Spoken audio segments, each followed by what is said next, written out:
ఓం శుక్లాంబరధరం విష్ణుం శశివర్ణం చతుర్భుజం ప్రసన్నవదనం ధ్యాయేత్ సర్వవిఘ్నోపశాంతయే. ఓం సరస్వతీ నమస్తుభ్యం వరదే కామరూపిణి విద్యారంభం కరిష్యామి సిద్ధిర్భవతు మే సదా. ఓం గురుర్బ్రహ్మ గురుర్విష్ణుః గురుర్దేవో మహేశ్వరః గురు సాక్షాత్ పరబ్రహ్మ తస్మై శ్రీ గురవే నమః. మనం యోగ వాసిష్టం అనే గ్రంథంలో ఉపశమన ప్రకరణంలో 8వ భాగంలో 5వ అంశాన్ని తెలుసుకుంటాము. సునిశ్చయం. పరిగమునీంద్రుడు: ఓ నేస్తం, మీరు నిజంగా జ్ఞానవంతులే. పరమమగు బ్రహ్మపదమును పొందారు. తత్ఫలితంగా పూర్ణచంద్రుని వలె శీతలాంతఃకరణం కలిగి వెలుగొందుచున్నారు. మధుర రసపూర్ణులై ఆనందము అనే సంపదచే సేవించబడుచున్నారు. శీతల లేత సుందర కమలము వలె విరాజిల్లుచున్నారు. మీ పలుకును నిర్మలంగా, విశాలంగా, పూర్ణంగా, గంభీర ప్రకటాశయ యుక్తంగా ప్రభవిస్తున్నాయి.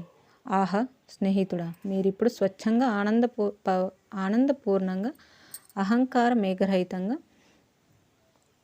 ప్రత్యక్షంగా, విశాలంగా, గంభీరంగా ఉండే శరత్కాల ఆకాశంలాగా విరాజిల్లుచున్నారు. ఇష్ట అనిష్ట సర్వ విషయములందు సమరూపులై కనపట్టుచున్నారు. ఉత్తమ బుద్ధిచే సార అసారములను నిర్ణయించి పారంగతులయ్యారు. ఈ దృశ్య జగత్తంతా అఖండ పూర్వమై బ్రహ్మంగానే యథారీతిగా ఉన్నది అనునట్టి ఉత్తమోత్తమ జ్ఞానం పొందారు. ఇక్కడ కనబడే ఉత్పత్తి నాశనముల రహస్యమేమిటో గ్రహించారు. ఇక్కడి ఆరోహ అవరోహములచే ప్రేరితమవుచున్న చంచల రాగ దశలు మీ యందు చోటు చేసుకోలేకపోతున్నాయి. దేనికంటే ఇక ఉత్తమమైన వస్తువు ఈ ప్రపంచం మొత్తంలో ఇంకొకటి లేదు, ఉండబోదు. అట్టి నిజాత్మ వస్తువు పొందిన వారి స్వమహిమ యందు పరితృప్తులై ఉన్నారు. ఆత్మ పరమాత్మయగు మీకిదే నమస్కరిస్తున్నాను. మీ అవగాహన విషయమై మరికొంత వినాలని నా అభిలాష. సురఘురాజు: మునీంద్ర, ఈ దృశ్య ప్రపంచమంతా మిథ్యయే కదా. కనుక మనకి ఇక్కడ గ్రహించదగ్గ పదార్థం అంటూ ఏదీ లేదు. గ్రహించవలసినదే లేనప్పుడు త్యజించవలసినది మాత్రం ఏముంటుంది? గ్రహిస్తే కదా త్యజించేది. ఇది ఉత్తమం, ఇది తుచ్చము అనే వ్యవహారం అంతా కేవలం దేశకాలంల వలననే సంభవిస్తోంది. విఘ్నుల అభిప్రాయం ప్రకారం తుచ్ఛాతుచ్చములకు సంబంధించిన నిందాస్తుతులను త్యజించి వేయాలని కదా. దేశ కాలవశం చేత ఇప్పుడు ప్రాముఖ్యమైనది మరొక్కప్పటికి ఒకనాటికి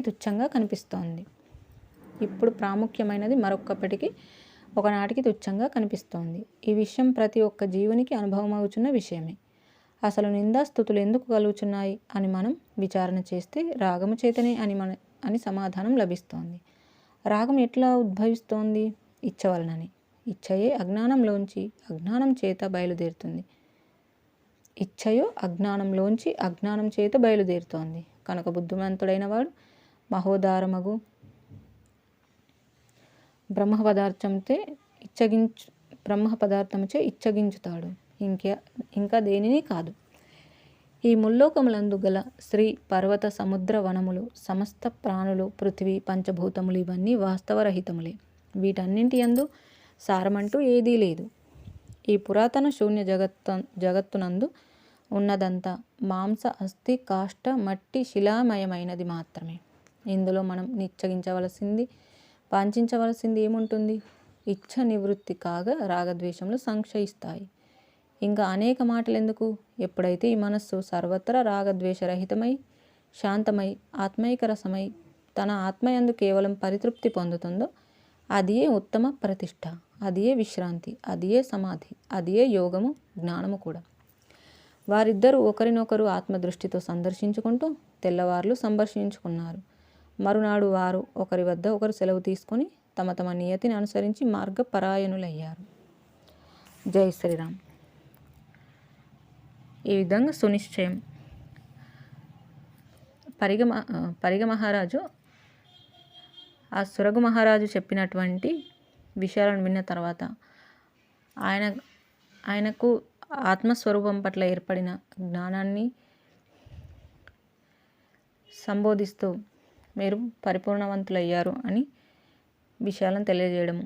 తర్వాత వారిద్దరు సెలవు తీసుకొని ఆ రోజు రాత్రి పూర్తిగా రోజంతా సంభాషించుకున్న తర్వాత ఇంకా ఆయన వద్ద సెలవు తీసుకొని ఎవరి దారిలో వారు వెళ్తారు.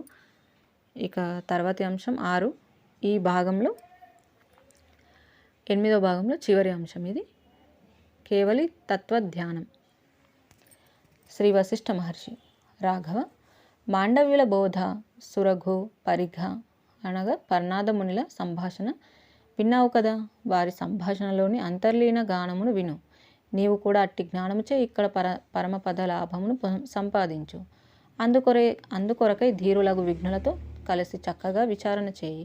ఉత్తమమైన సుతీక్ష్ణ బుద్ధిచే హృదయాకాశం నుండి అహంకారం అనే కాలమేఘమును నశింపజేయు. సకల లోకాతీత ప్రాప్తము, ఆనందకరము, నిర్మలమైన చిత్తము నీయందు ప్రవేశించుగాక. సర్వులలో అంతర్హితుడై ఉంటున్న ఆ పరమాత్మ ఒక్కడే ధ్యాన యోగ్యుడు. అతడే శరణు వేడ తగినవాడు. అతడే మన స్వస్వరూపం అవటం చేత అతడిని ఆరాధించడం అత్యంత తేలికైన విషయమే. అదే సర్వానంద సంపత్తి స్వరూపం, సుప్రసన్నం, చిదాకాశ స్వరూపం. అట్టి పరమాత్మ యందే స్థితి కలిగియుండు. నిత్యము ఆత్మవిచారణ తత్పరుడవై ఉండు. అంతర్ముఖుడవై సుఖరూపుడవై చిదాస్వాదాన పరుడవై ఉండు. అప్పుడిక నీ చిత్తము దుఃఖములచే పీడించబడే ప్రసక్తే ఉండదు. బాహ్యంలో కనబడే వ్యవహార తత్పరత, రాగద్వేషములు జలము పద్మమును తాకనట్లు నీ అంతఃకరణమును కలుషితం చేయలేవు. నీవు వాటన్నింటికంటే మహత్తర స్వరూపుడవని గ్రహించు. ఏనుగు సింహమును బాధించగలదా? ఉత్తమ జ్ఞానంతో శాంతచిత్తుడవై ఉంటే ఈ మనస్సు నిన్నేం చేస్తుంది? ఎట్లా బాధిస్తుంది? నందనవనంలో ముళ్ళ చెట్లు ఉంటాయా? జ్ఞాని యొక్క చిత్తంలో భోగలంపటం ఉండదు. అతడు అనేక దీనదశలను పొందవచ్చుగాక. అతని చిత్తం మాత్రం తన విశాల రూపమును త్యజించదు. క్షుద్రమగు విషయ సుఖములను కాంక్షించక కేవలం ఆత్మ వైపునకే అభిముఖమై ఉంటుంది. ఇక్కడ ఇంద్రియ విషయములకు ఎవడైతే అనురక్తుడై ఉంటాడో అతడే ఇక్కడి జనన మరణాదులను చూచి దుఃఖములను పొందుతాడు. ఏ చిత్తమైతే సమస్తమును విచారించి ఈ ఇంద్రియాలు, విషయములు, శరీరాలు తదితర దృశ్యములు అవిద్యయే, మిథ్యాభ్రాంతియే అని ఎరుగుచున్నదో అద్దానికి ఇక దుఃఖం ఎక్కడి నుండి వస్తోంది? శ్రీరాముడు: మహర్షి, మనస్సుకు కర్తృత్వం అను దోషం తొలగాలంటే ఏం చేయాలి? శ్రీ వశిష్ఠ మహర్షి: రామ, ముందుగా ఈ మనస్సు పొందుచున్న మోహం, భ్రమల గురించి గమనించు. క్రమక్రమంగా అప్రమేయత్వమును అలవర్చుకో. చక్కగా ఈ మనస్సు పొందుచున్న భావాభావములను గమనించావా? కర్తృత్వాభిమానం తనంతట తానే తొలగుతోంది. అది నిన్ను స్పృశించనైనా లేదు. అవిద్య అనే చీకటిలో దీపం ఒక్కటే. అది ఈ జగత్తు అవిద్య చేతనే అనుభవం అవుచున్నది అనే ఉత్తమ జ్ఞానం ఉదయించటమే. స్వప్నంలో పులులు, గండు పిల్లులు నిన్ను భయపెడుచున్నాయనుకో, ఆ భయం పోయేదెట్లా? ఇది స్వప్నం అని గ్రహించుట చేతనే కదా. అవిద్య కూడా అంతే. ఇది అవిద్య అని గ్రహిస్తే చాలు, అది తొలగిపోతుంది. తొలగిపోయినట్లే. చేపలు నీళ్ళలో ఉన్నప్పటికీ ఆ నీళ్లు చేపల కళ్ళను స్పృశించలేవు, చూచావా? నీవు వ్యవహార పరుడవై ఉన్నప్పటికీ అంతరమున సంసారాసక్తుడవు కావద్దు. కేవలం బ్రహ్మమునందే నిమగ్నమైన బుద్ధిని కలిగి ఉండు. అప్పుడు కర్తృత్వ దోషములు, దుఃఖములు నిన్ను స్పృశించలేవు. ప్రదీప్తమగు చైతన్యమయ ప్రకాశం ప్రసరించుచుండగా అజ్ఞానాంధకారం క్షయించక ఏం చేస్తుంది? తత్వజ్ఞాని యొక్క బుద్ధి స్వతహాగా పరమానందమును పొంది ప్రకాశిస్తూ ఉంటుంది. ఆ జీవుడు జ్ఞానసూర్యునిచే ప్రబోధితుడైనాడా? ఇక మరెప్పుడు మోహం పొందడు. ఏ రోజులలో హృదయాకాశంలో ఆత్మచిద్భావన విస్తరిస్తుందో ఆ రోజులే జీవసహితములు. అట్టి క్రియలే ఆనందయుక్తములు. నిరంతర ఆత్మచింతనచే మోహము తొలగి అంతఃకరణము శీతలత్వం పొందుచున్నది. ఎవరి వలనైతే ఈ చిత్తము వైరాగ్య ఉల్లాసయుతమై ఆత్మాకార వృత్తిచే అభ్యుదయం పొందుతుందో అట్టివారే ఈ జీవునకు నిజమైన మిత్రులు. అట్టి శాస్త్రములే ఆప్తశాస్త్రములు. ఆ రోజులే రోజులు. ఆత్మదర్శనం నందు అనాధారణ కలిగి ఉన్న జీవులు దీనులు. ఎందుకంటే వారు ఈ జనన మరణ చక్రమునందు అనేక దుఃఖములను పొందుచున్నారు. ఈ జీవుడు అనేక విధములైన ఆశాపాశములచే నిరంతరం బంధింపబడుచున్నాడు. భోగతృణములను అపేక్షిస్తూ అనేక సార్లు వార్ధక్యముచే కురూపుడవుచున్నాడు. శోకములు, దుఃఖములు పొందుచున్నాడు. దుష్కర్మల చేత, మోహము చేత, రాగము చేత, తృష్ణల చేత ఈడవబడుచు మనస్సు అనే గృహంలో బంధితుడవుచున్నాడు. పుత్ర స్త్రీ బంధువులతో ఏర్పడే నావి నావి అని దురావగాహనలన్నీ చివరికి అతనికి బంధనములు అవుచున్నాయి. వార్ధక్యము దుష్కర్మలు అతని విశ్రాంతిని అనుక్షణం దూరం చేస్తున్నాయి. అతడు ఇహపరలోకములకు రాకపోకలు సాగిస్తూ అలసిపోయి తీవ్ర మనస్తాపముచే తప్తమవుచున్నాడు. పైకి పచ్చగా కనబడుచున్నా కూడా అంతఃకరణంలో మాత్రం అతి దీనుడై ఉంటున్నాడు. భూత భవిష్యత్తుల గురించి అనేక చింతనలతో సతమతమవుచున్నాడు. తన ఇంద్రియములచే తానే పరాజితుడవుచున్నాడు. నిత్యం కామ్యకర్మలచే ఆకర్షితుడవుచున్నాడు. ఆవిర్భావ తిరోభావములను మోస్తూ అజ్ఞాన మహారణ్యంలో సొమ్మసిల్లి నేలకూలుచున్నాడు. అనర్థములు దుఃఖములు దారిద్ర్యములు మరల మరల పొందుచున్నాడు. కర్మభారములచే శిథిల శరీరములతో ఆక్రందనం చేస్తున్నాడు. ఎద్దు వంటి ఈ జీవుని మనస్సు సంసారం అనే బురదలో కుతిక్కాయ వరకు లేవలేనంతగా చిక్కుకొని ఉన్నది. ఉత్తమ ప్రయత్నంచే జ్ఞానబలం సంపాదించి ఆ మనస్సును బురద నుండి బహిర్గతం చేసినప్పుడు మాత్రమే మానవ జన్మకు ప్రయోజనం ఉన్నట్లు. ఆత్మను దర్శించినప్పుడు మాత్రమే చిత్తము క్షయిస్తుంది. అప్పుడు భ్రమలన్నీ పోతాయి. జ్ఞానముచే ఆత్మ దర్శించబడగలదు. అయితే జ్ఞానం ఎలా లభిస్తుంది? నావికుని వలన నౌకాయానం లభించినట్లు మహానుభావుడవు జ్ఞాని యొక్క సాంగత్యముచే ఈ సంసార సాగరాన్ని దాటడానికి యుక్తి లభిస్తుంది. ఎక్కడ జ్ఞాని లేడో ఆ ప్రదేశం నివాసయోగ్యమే కాదు. జ్ఞాని యొక్క వచనముల చేత, అభిప్రాయముల చేత, భావతరంగాల చేత అతడు ఉన్న చోటు పరమ పవిత్రం అవుతుంది. సజ్జనుల జ్ఞానుల వలన ప్రపంచమునకు ప్రశాంతత, జీవులకు విశ్రాంతి లభించగలదు. కొంచెం వివేకం ఆవిర్భవించినట్టి ధీమంతుడు ఇక నిద్రపోకూడదు. ఏది ఏమైనా సరే మహామోహదాయకము, సంతాపదాయకము అయినట్టి ఈ ప్రపంచమునందు ఆదమర్చి ఉండరాదు. ఆత్మలాభం ప్రాప్తించే వరకు నిరంతరం యత్నశీలుడై ఉండాలి. అంతేకాని దేహాభిమానముతో, మానమద గర్వాదులతో జన్మలోని బురదలోకి తనను తాను త్రోసివేసుకోరాదు. ఈ దేహమేమిటి? దేహ సంబంధములకు దుఃఖాలేమిటి? ఇవన్నీ ఎట్లా కలుగుచున్నాయి? వీటికి మూలమేమిటి? ఇవి ఎట్లా తొలగుతాయి? బుద్ధిమంతులు ఈ విధమైన ప్రశ్నలకు రావాలి. వచ్చి ప్రయత్నపూర్వకంగా విచారణ చేయాలి. ఆత్మజ్ఞానులను సమీపించి సమాచారం సేకరించాలి. ఓ మిత్రులారా, శ్రోతలారా, ధనము గాని, మిత్రులు గాని, ఆత్మజ్ఞానమునకు వేరైన శాస్త్రములు గాని అజ్ఞాన సాగరమున నిమగ్నమైన జీవుని ఉద్ధరించగలవని అనుకుంటున్నారా? లేదు. నిరంతర సహవాసముతో శుద్ధ మనస్సును ఆశ్రయించండి. అట్టి శుద్ధ మనస్సుతో కొంచెం పరామర్శించి చూడండి. ఈ మాత్రం చేత ఆత్మోద్ధరణ సంభవం అవుచుండగా అట్టి ప్రయత్నం ఎందుచేత?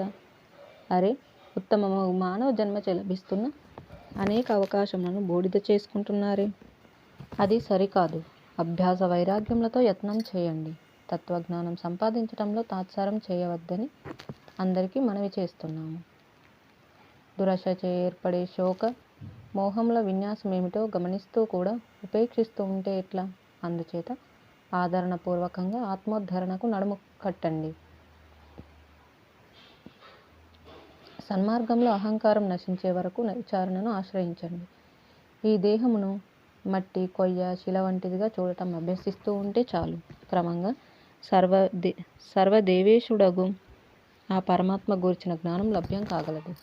అహంకారం నశిస్తూ ఉండగా చిద్రూపం ప్రకటితమగుచూ రాగలదు. వెలుగు రాగానే చీకటి ఎక్కడికో వెళ్ళిపోవుచున్నట్లు అహంకారం నశిస్తూ ఉంటే ఆత్మదర్శనం స్వయంగా సిద్ధించగలదు. అప్పటి నిరతిశయ ఆనందముచే ఏర్పడే విశ్రాంత నిర్వికల్ప స్థితియే పరిపూర్ణ స్థితి. అందుకు మనం అందరం అర్హులమే. అయ్యది మన స్వస్వరూప స్థితియే అయి ఉన్నది కదా. ఇక అనర్హత ఎందుకు ఉంటుంది? అందుకు ప్రయత్నించినప్పుడు మానవునికి ఇక జంతువునకు భేదమేమున్నట్లు? విషయరహితమగు మనస్సుతో సాటి వచ్చేదేది ఈ మూడు లోకాలలోనూ లేదు.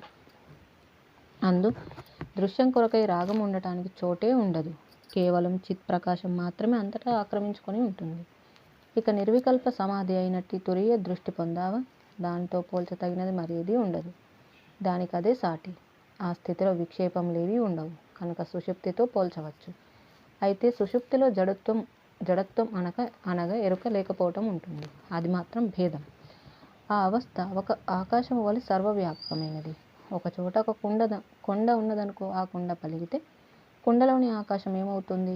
మహాకాశంతో ఏకత్వం పొందుతుంది. అయితే కుండలోని ఆకాశం మహాకాశం నుండి వేరుపడినదెప్పుడు? ఎప్పుడూ లేదు. అట్లాగే ఏ జీవుని యందు మనో అహంకారాలు తొలుగుతాయో అతనికి సర్వ పదార్థంలోని అంతరమున ఉన్న పరమసత్యం గోచరించగలదు. ఆ పరమసత్యమే ఆ తత్యే త్వం, అదియే నీవు. రామ, అట్టి స్థితి స్వయముగా యోగముచే సిద్ధించగలదు. అది సుషుప్తికి దూరాతి దూరమేమీ కాదు, కానీ సుషుప్తి కానే కాదు. అయితే అది వాక్కుకు అతీతమైనది. అది ఈ జీవునికి హృదయంలోనే అనుభూతమవుచున్నది సుమ. అనుభవం అనేది లేకపోతే సామాన్యములైన చక్కెర, పటిక బెల్లం మొదలైన వాటి తత్వమే గోచరించదు. ఇక ఆత్మానుభవం గురించి వేరుగా చెప్పాలా? అనుభవం అనేది లేకపోతే ఆత్మస్వరూపం కూడా గోచరించదు. ఈ జగత్తంతా అనంతాత్మస్వరూపమే. ఇక చిత్తం యొక్క బాహ్య విషయములు అంటావా? ఇవన్నీ పరిణామయుతములు. కొంతకాలం గడిచిన తర్వాత ఇవి ఇట్లా ఉండవు. ఇట్టి దృశ్యమును పట్టుకొని వ్రేలాడవలసిన పనేమున్నది? అందుచేత రామ, ఈ బాహ్య విషయములు నీచే శమించవేయబడుగాక. సర్వత్రా దీప్తమై బ్రహ్మాది దేవతలకు దేవాది దేవుడై వెలుగుచున్న ఆత్మ నీ పట్ల అనుభూతమగుచు ప్రకటితమగుగాక. పంచమ భూమికయందు విషయవాసన నశిస్తుంది. 6వ భూమికయందు పరమ పురుషార్థమగు ఆత్మ ప్రకాశం ఉదయిస్తుంది. 7వ భూమికలో సమాధి అసమాధులు ఏకత్వాన్ని సంతరించుకుంటాయి. అట్టి సమత్వ కారణం చేత బ్రహ్మాదులకు కూడా అచింత్యమైనట్టి కేవలానందైక స్వరూపం అను ఆత్మానుభవం శేషిస్తుంది. జై శ్రీరామ్. దీనితో మనకి ఈ 8వ భాగం అనేది ముగిసింది. ఇందులో మనకి ఈ 6వది కేవలం తత్వధ్యానం. దీని గురించి తెలియజేయడం జరిగింది.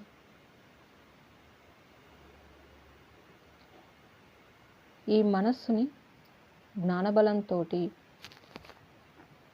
ఈ జగత్తులో ఇరుక్కుపోయినటువంటి దానిని బయటకు తీయడమే ఈ మానవ జన్మ యొక్క ప్రయోజనం.